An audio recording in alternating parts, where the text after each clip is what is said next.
اليوم باش نعملوا مبطن متاع قرع اخضر. طريقه كيفاش تمثل. اول حاجه نبداوها نغسلوه ننظفوه ومن بعد نحيو القشره هذه الخضراء كلها نحيوها.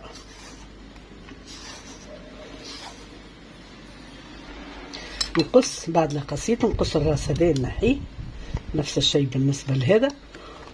ومن بعد نهروشو نقصوا شطر قطه معدنوس، طريف شبت وبصله خضراء.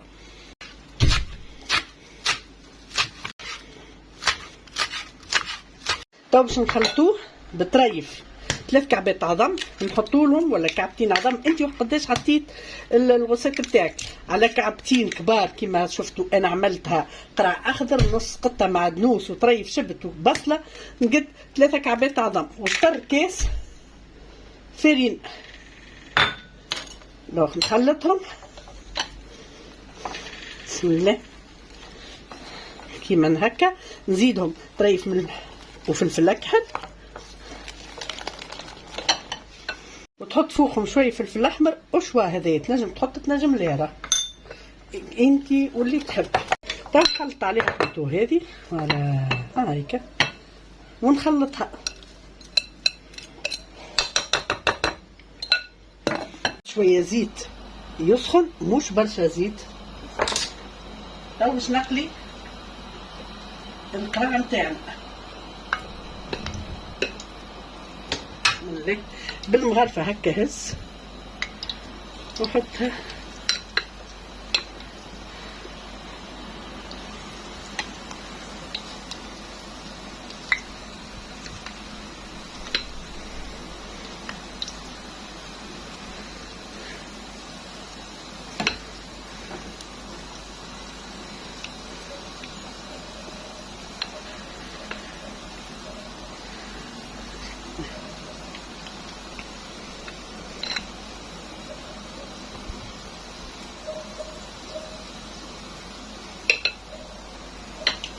المبطن متاعنا حضر وبكل ني، يعني ما تقلاش. اما ما عندكمش فكره قداش بنين. تنجم تعمل له شويه مايونيز كيما تنجم تعمل. انا نعمل هذه الهريسه اللي بالليمون بنينه ياسر، نحط فيها كيما هكا بياسر بنينه، والا بالمايونيز كيما تحب انت. تحب وحدها خليها وحدها.